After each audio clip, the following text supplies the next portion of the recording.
Hello everyone, তোমরা সবাই কেমন আছো? আশা করছি সবাই খুব ভালো আছো আর আমিও খুব ভালো আছি। আজকে সঙ্গীতা আর আমি চলে যাচ্ছি বাসন্তীদের বাড়িতে, কারণ বাসন্তীদের বাড়িতে হচ্ছে আজকে মনসা পুজো। বাজার থেকে আজকে আসার সময় মিষ্টিটা কিনে নিয়ে আসিনি, এর জন্য চিকনপাড়াতে নেমে এখান থেকে মিষ্টি নিয়ে এখন যাচ্ছি বাসন্তীদের বাড়ি। আর রাস্তাতেই দেখা হয়ে গেল ভাইয়ের সাথে। আর আমার কিন্তু গলার অবস্থা খুবই খারাপ, তোমরা একটু অ্যাডজাস্ট করে নিও। আর ভাইকে দেখে পুরো মনে হচ্ছে আজকে ওর গায়ে হলুদ, নিশ্চয়ই কোনো গার্লফ্রেন্ডকে নিতে এসছে রাস্তাতে, আমাদেরকে কিন্তু নিতে আসেনি। সেই দেখছি কাকিমা কিন্তু পুজোর তোড়জোড় শুরু করে দিয়েছে। আর আমি আজকে সকাল থেকেই উপোস রয়েছি, দুধকলা দেবো এর জন্য। তো এসেই ফার্স্টে ঠাকুরের সামনে দুধকলাটা দিয়ে দিলাম, তারপর চলে এসেছি বাসন্তীদের ঘরে। আর বাসন্তী এত মিথ্যা কথা বলে তার বলার মতো না। আমাকে বলেছে পুজো নাকি শুরু হবে 11:30টার সময় সকাল, আর এখন কিন্তু বাজে হচ্ছে দুপুর 1টা। থ্যাংক গড আমি ওর কথায় বিশ্বাস করে আমি আগের থেকে আসিনি, তাহলে আমার এসে 2-2.5 ঘন্টা বসেই থাকতে হতো। আর বাসন্তী যেহেতু শাড়ি পরতে পারে না ঠিক করে, এর জন্য তপাইদা ওকে একটু হেল্প করছিল। তারপরে আমরা সবাই মিলে চলে এসেছি পুজোর এইখানে পুজো দেওয়ার জন্য। আর আজকে কিন্তু বাসন্তীকে দেখতে খুবই সুন্দর লাগছিল, পুরো লক্ষ্মী লক্ষ্মী লাগছিল।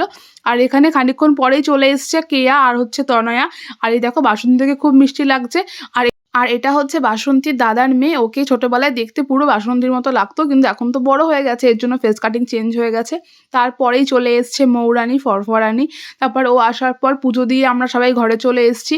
এখন ঘরে এসে দেখছি আমাদের সব বন্ধু বান্ধব তপাইটা সবাই চলে এসছে। আর বিশাল সন্তু ওরা এখনো আসা বাকি, ওরাও খানিকক্ষণ পরে চলেই আসবে।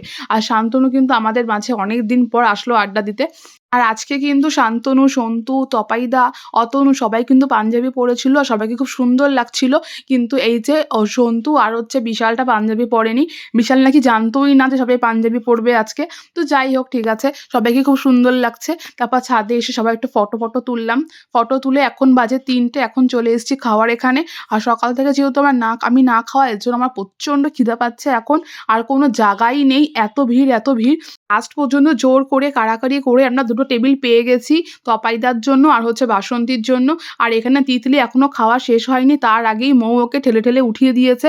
আবার যেই ও উঠে যাচ্ছিল সে আবার বলছে না না তুই বয় বয় তুই খেয়ে নে। কিন্তু মৌয়ের মনের মধ্যে কিন্তু আছে এটাই যে ভাই তুই উঠে যা, আমরা খেতে বসি। আর ওইদিকে 6জন বসেছিল খেতে অন্য টেবিলে, আর আমরা এইদিকে 6জন বসেছিলাম খেতে। আর দেখবে আমার বান্ধবীর হাসিটা, দাঁড়াও তোমাদের শোনাচ্ছি। শুনে নিয়েছো আমার বান্ধবীর হাসিটা? হ্যাঁ, আমার বান্ধবী খুব মিষ্টি গো, ওইভাবেই হাসে, কি করব বলো। তারপর ফ্রাইড রাইস, আলুর দম, মিষ্টি, চাটনি, পাঁপড় সব গুলিয়ে ফেললাম। যাই হোক, সব কিছু খেয়ে দিয়ে আবার চলে এসেছি আড্ডা মারতে বাসন্তীর ঘরে। আর এইদিকে সব তো এক একটা বন্ধুদের কথা তো আমি শোনাতে পারি না ভ্লগে, এটাই আমার একমাত্র দুঃখ। আমি যদি ওদের কথা শোনাতে পারতাম তোমাদের, তাহলে তোমরা বুঝতে যে ওরা কী লেভেলের কথাবার্তা বলে। যাই হোক, সবাই মিলে আড্ডা বাড্ডা দিয়ে অনেক মজা করেছি আজকে।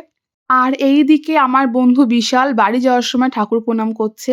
মানে আর কিছু বলার নেই ওকে আমাদের। যাই হোক, তাহলে আজকের ভিডিও এই পর্যন্তই, দেখা হচ্ছে পরের ভিডিওতে। বাই।